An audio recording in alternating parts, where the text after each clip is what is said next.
오늘 아침 말씀은 고린도전서 15장 50절입니다.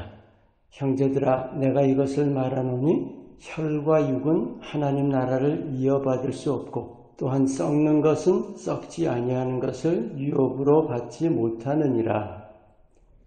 하나님이 만물을 창조하신 목적은 하나님의 나라를 만드시기 위함입니다. 그런데 처음부터 하나님 나라 만드시지 않은 것은 하나님 나라는 하나님 같은 모습이어야 하는데 하나님이 하나님을 만드실 수 없기 때문이죠. 그래서 흙으로 사람을 지으시고 성령을 불어넣으셔서 생명 있는 존재를 만드신 겁니다. 오늘 이 말씀, 혈과 육은 하나님 나라를 이어받을 수 없다. 바로 그 흙성분인 육신은 하나님 나라 못 들어간다는 말씀이죠. 오늘은 하나님이 시간을 초월하시는데 사람에게 왜 시간을 주셨나 하는 문제를 영적인 성장면에서 돌아보기로 합니다. 하나님 나라는 우리 몸으로는 못 들어가요. 천국에 대한 오해들이 여러 가지가 있는데 그 중에 가장 흔한 게 이 땅 삶의 연장으로 생각하는 겁니다. 근데 더 심각한 문제는 교회에서 이 사실을 잘 안 가르친다는 점이에요. 그래서 믿는 자들이 잘 모르는 거죠. 어쩌면 교회가 영적인 사실을 알려주기를 꺼려하는 건지도 몰라요. 왜일까요? 사람들이 그런 거 별로 듣고 싶어 하지 않기 때문이죠. 분명히 예수님 말씀하셨죠. 거듭난 영으로야 들어가는 거예요. 영이 거듭났다면 그 영이 장성하도록 자라가야 하는 겁니다. 거듭남에 대해서 잘 알고 있는 사람들마저도 성장에 대해서는 잘 모르기가 쉬워요. 영이 자라가야 한다는 그 영적인 진리를 모른다는 거죠. 데살로니가 전서 4장 3절 말씀, 하나님의 뜻은 이것이니 너희의 거룩함이라. 구체적으로 거룩함이라는 게 뭔가요? 흔히 세상과 구별됨으로 이해를 하죠. 사실은 세상적이고 육신적이고 물질적인 것에 대한 영적인 것을 말씀하는 거예요. 그러니까 실제적으로는 육신의 모습이 영의 모습으로 바뀌어가야 한다는 거죠. 그럼 이제 하나님이 시간을 두신 뜻을 아시겠죠? 시간을 초월하시는 하나님이 하나님 나라를 만드시기 위해 시간을 두셨는데 시간이 드는 이유는 뭘까요? 우리의 육신적인 존재가 영적인 존재로 변화해 가는데 필요한 시간입니다. 왜냐하면 혈과 육으로는 하나님 나라를 유업으로 받지 못하기 때문이죠. 구체적으로 어떤 시간이 필요한 건가요?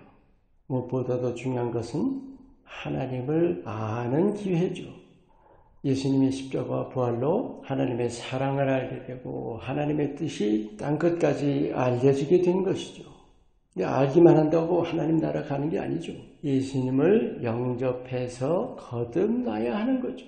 우리가 예수님 영접할 때 성령을 받고 우리 안에 새 영이 거듭나는 거죠. 근데 그 거듭나서 끝나는 것이 아니라 자신의 영이 자라가는 실제적인 시간이 필요한 것입니다.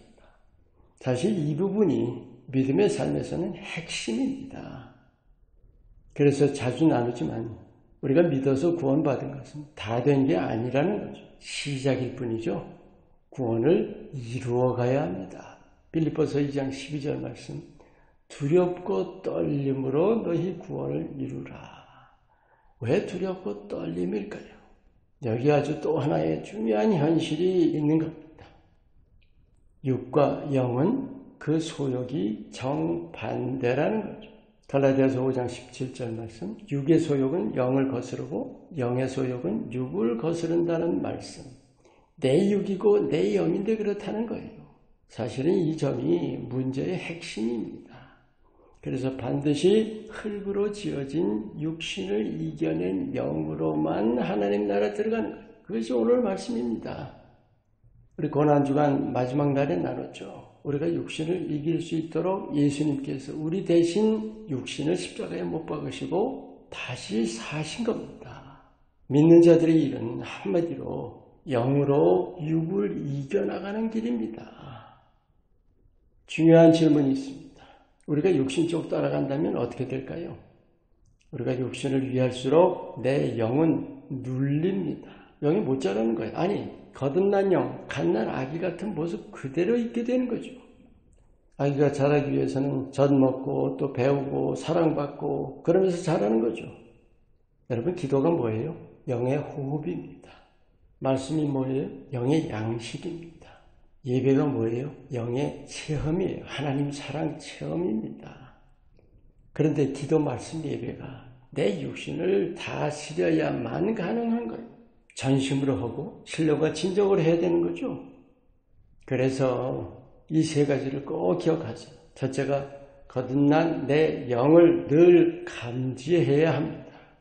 그리고 내 영은 주님밖에 몰라요. 주님만을 원하고 주님만 사모합니다. 그 내 영을 따라 주님을 사모하는 거예요. 그리고 주님과 동행하기를 힘쓰는 것입니다. 실제적으로는 기도와 말씀과 예배예요. 신령과 진정으로 드리는 것. 그럴 때 영이 강건해집니다. 내 육신을 이겨내게 되는 거예요. 아멘. 하나님 나라는 몸으로 들어가는 것이 아닙니다. 내 육신은 흙일 뿐이에요. 하나님께서 우리 안에 태어나게 하신 영이 예수님 안에서 자라가면서 그 자란 영의 모습으로 들어가는 겁니다. 여러분, 장성한 영으로 들어가기 원하세요? 갓난 영으로 들어가기 원하세요? 하나님의 뜻은 영이 장성한 모습입니다. 이것이 주님이 원하시는 성화입니다. 예수님께서 십자가 부활로 내게 주신 승리로 이 땅에서 육신을 이겨내며 날마다 예수님 닮도록 자라가시기를 축원합니다. 기도합니다. 우리가 예수님 곁을 떠나지 않고 영으로 깨어서 날마다 주님 닮게 자라게 하옵소서. 예수님 이름으로 기도합니다. 아멘.